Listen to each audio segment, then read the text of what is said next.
3,5 FM. Ya baik, Assalamualaikum warahmatullahi wabarakatuh. Sampurasun, salam Bogor istimewa Kuta Budaya Wangsa. Baik, selamat siang pendengar dimanapun Anda berada. Di kesempatan siang ini senang sekali Abah Rus dapat kembali menjumpai Anda melalui 95,3 Tegar 5 FM di program Dialog Khusus bersama BPJS Kesehatan Kabupaten Bogor ya. Untuk edisi kebersamaan kita di kesempatan siang hari ini di hari Rabu ya, masuk di hari yang kelima di bulan November 2025. Seperti biasa, selama 1 jam ke depan kita akan berbincang-bincang ya terkait BPJS Kesehatan.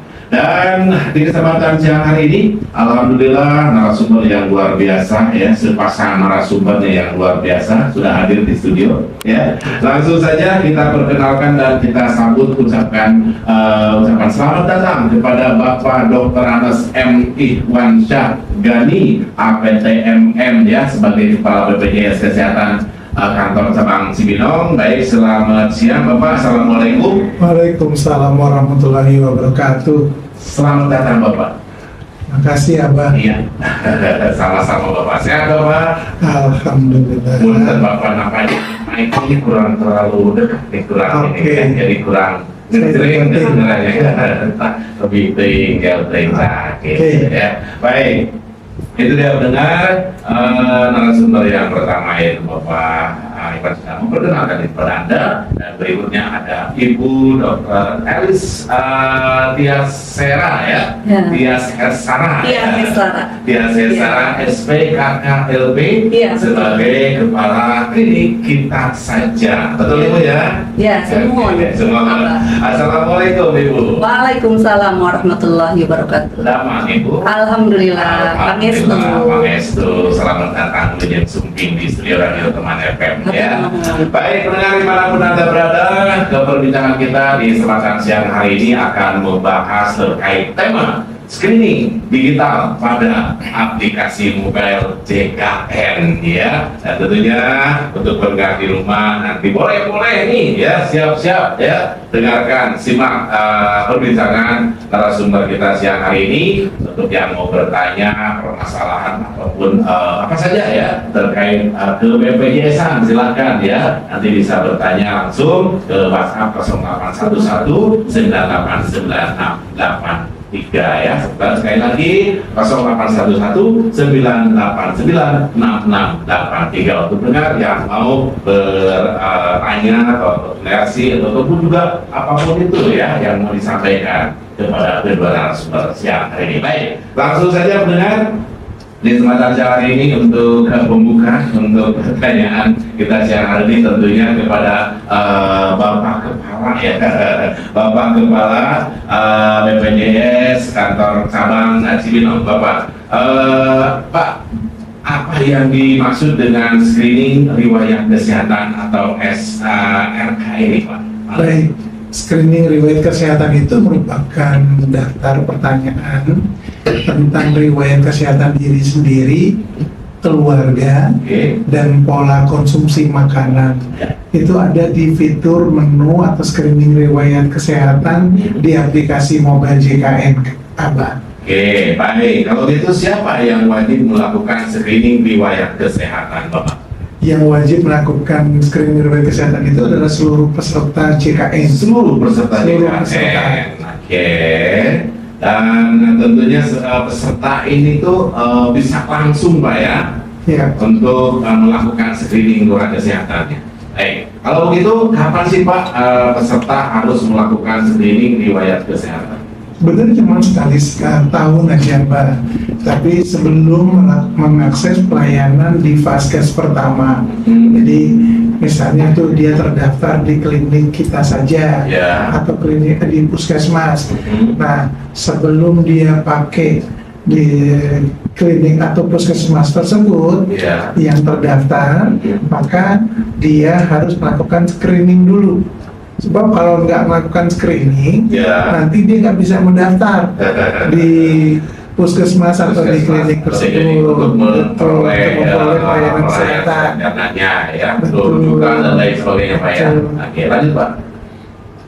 Ya. Selanjutnya, mengapa sih Pak screening riwayat kesehatan itu perlu dilakukan oleh anggota BPJS atau masyarakat yang apa namanya sebagai anggota lah gitu Pak ya? Baik. BPJS itu sendiri. Maka Ya, nuhun Abah.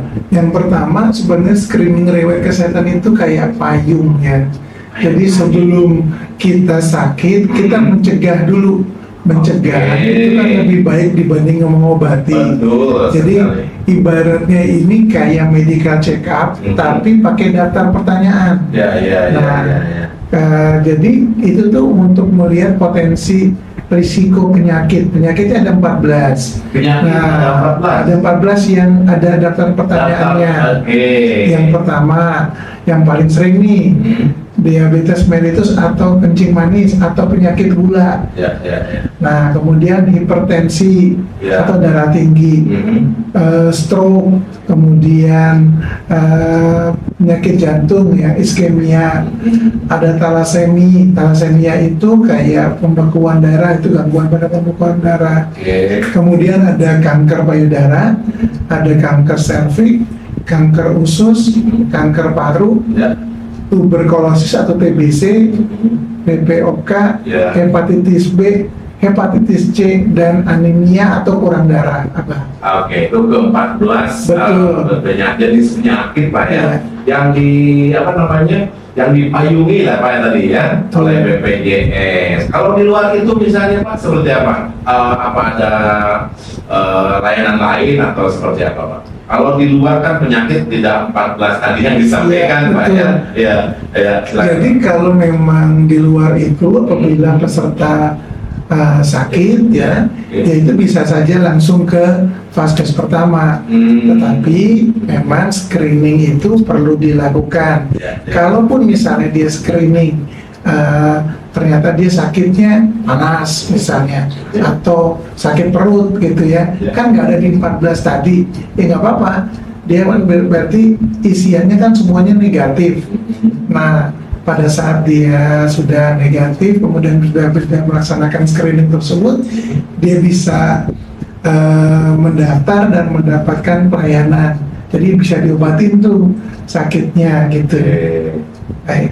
Ya, selanjutnya Pak, buat Bapak ini masih apa sih Pak tujuan kebijakan mandatori screening riwayat kesehatan bagi peserta JKN itu sendiri? Ya, yang pertama sebelumnya ini kan sunnah sifatnya, Mbah. Sunnah. Jadi kalau nggak diisi juga nggak apa-apa. Oh, gitu. Tapi jadi makin sedikit nih, kita nggak tahu gimana nanti itunya. Kan sebenarnya ini perlu nih buat vaskes pertama, dia tahu nih orang-orang yang terdaftar di saya atau di sekitar saya ini sakitnya apa aja. Oke. Nah, jadi sebenarnya tujuannya itu ada ketiga komponen. Yang pertama untuk peserta. Untuk peserta, dia itu kepastian layanan untuk mendapatkan pelayanan kesehatan. Jadi kepastian layanan bagi peserta JKN, khususnya untuk peserta sehat yang belum pernah berkunjung ke vaskes pertama atau vaskes lanjutan ke rumah sakit. Jadi dia pikir aku sehat-sehat aja, ternyata sebenarnya ada gejala-gejala. Kemudian yang tentu nomor 2, hampir sama yang saya sampaikan tadi, Ya. mengetahui potensi risiko penyakit kronis sedini mungkin. Ya. Tadi yang saya bilang payung, mencegah, Payung, menjaga ya, Pak, ya. Ya, jadi jangan sampai kita sakit dulu gitu ya. Baru berobat. Betul. Nah, kemudian yang untuk vaskes pertama tadi saya bilang dia bisa memprofiling nih potensi penyakit peserta terdaftar atau bisa juga sekitarnya. Oke. Meningkatkan kontak dengan peserta, artinya kalau misalnya dia sakit diabetes atau apa, itu kan nanti mungkin bisa dijelaskan sama Dr. Elis Ya. apa yang dilakukan nih pada peserta yang udah kena diabetes atau hipertensi. Oke. Kemudian ini ada menunjang capaian indikator KBK itu. Jadi gini, vaskes pertama itu kami nilai indikator-indikatornya, salah satunya adalah penyakit kronis yang terkendali. Kemudian ada nilai kinerja yang tadi KBK maksimal, Ya. kemudian membantu tata laksana penyakit peserta sedini mungkin. Jadi Ya. jangan sampai nunggu berat baru diobati. Kemudian tentu mengoptimalkan peran FKTP sebagai gatekeeper dan care koordinator. Jadi gatekeeper itu dia mencegah orang-orang tuh nggak perlu ke rumah sakit, Ya. dicegah dulu, sering diobatin dulu di vaskes pertama. Baik. Untuk BPJS Kesehatan sendiri tentunya untuk meningkatkan kepuasan peserta. Jadi peserta tidak hanya berobat, tidak hanya memberikan pelayanan, tetapi juga mereka mengetahui tentang riwayat penyakit mereka sendiri. Oke. Kemudian meningkatkan capaian promotif preventif tadi. Kemudian dampak jangka panjang untuk mengendalikan rasio rujukan. Itu untuk yang BPJS Kesehatan. Baik, Bapak Iwan Caya. Iya, Iwan Abah Pak Iwan aja ya. Iwan Oke, Pak aja. Iwan siap. Tadi sudah memberikan kode kalau Pak Iwan katanya nanti ke Ibu Dokter Elisa. Ibu Elisa aja Ibu ya. Ya, Dokter Elisa silakan. aja panggilannya Ibu ya. Tadi Pak Iwan sudah memberikan kode kepada Ibu supaya menjawab tadi pertanyaan yang memang saya sampaikan ya. Untuk melengkapinya selanjutnya Ibu buat Ibu Dokter Listi, bagaimana Ibu pengalaman klinik kita saja dalam mengimplementasikan kebijakan mandatori screening riwayat kesehatan. Mangga Ibu. Ya, terima kasih Abah. Jadi kalau di fasilitas kesehatan tingkat pertama saat ini pasien itu belum bisa mendaftarkan kalau belum bisa mengisi. Nah, mengisinya kan bisa dari mobil JKN itu ada screening khusus, tinggal diisi dan diharapkan pasien-pasien itu mengisinya dengan jujur ya, apa adanya. Sejujurnya saja. Betul. Artinya gimana? Kan ada pertanyaan apakah sering makan sayur atau bagaimana Oh, gitu. gitu. Ada yang bilang sering padahal Enggak. tidak. Padahal Apakah makanya, merokok gitu? iya, padahal. Jawab tidak gitu kan. Nah, betul. Soalnya ikan asin wae. betul. Jadi kalau misalnya pertanyaan-pertanyaan dari screening dari BPJS Kesehatan itu diisinya tidak jujur, jadi tidak bisa mencerminkan apa yang muncul di hasil screening tersebut. Jadi ketahuan Bu ya. Iya, Oke. jadi nanti tindak lanjutnya yang akan nanti tidak pas gitu Oh kan. iya, tidak pas dengan apa yang harus diberikan. Betul, kepada apa yang mereka. terjadi dengan Terjadi. pasien tersebut. Oke. Karena kan diharapkan dengan dilakukannya screening itu pasien itu akan memahami apa yang terjadi dengan dirinya. Nah, ketika ada risiko-risiko yang muncul, nanti dari kami di fasilitas kesehatan tingkat pertama akan melakukan suatu tindak lanjut.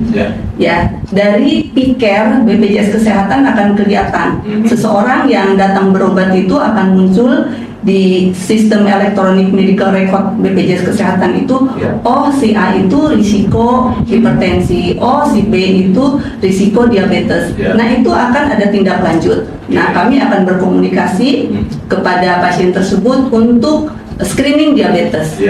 Nah apabila perempuan sudah menikah biasanya akan muncul risiko kanker mulut rahim. Nah kami akan arahkan untuk dia atur waktu screening kanker mulut rahim, karena kan untuk screening kanker mulut rahim ada syarat-syarat tertentu yang harus dipenuhi. Nah kalau misalnya pasien tersebut mengisinya tidak jujur, nah jadi yang harusnya dia ada risiko penyakit paru obstruktif kronik karena merokok, ya dia tidak isi saya tidak merokok, ya itu tidak akan muncul. Jadi kan gunanya itu tindak lanjutnya, promotif preventifnya apa, tindak lanjutnya apa, dan kalau tindak lanjutnya itu dikatakan risiko, belum tentu terbukti juga. Kalau misalnya tidak terbukti kan alhamdulillah, nanti tahun depan bisa dilakukan screening ulang. Kalau misalnya risiko diabetes, di situ akan muncul apakah dia normal, pada kenyataannya normal bagus, atau pre-diabetes atau memang sudah diabetes. Nah, jadi kalau misalnya ketahuan baru pre-diabetes kan bagus. Kita tinggal intervensi gaya hidupnya aja supaya dia kembali normal. Ya, hidup ya. Tapi kalau misalnya sudah ketahuan diabetes, bagaimana kita melacak ke komplikasinya? Ya. Apakah sudah terjadi komplikasi atau komplikasi ringan? Ya. Kalau sudah terjadi komplikasi, bagaimana supaya komplikasi itu tidak tambah berat gitu? Ya. Seperti itu ya. Sama juga kalau misalnya risiko hipertensi, hipertensinya sampai sejauh mana, komplikasinya sudah sampai mana, apa ke jantung, apa ke ginjal, nanti ada tindak lanjutnya kemudian.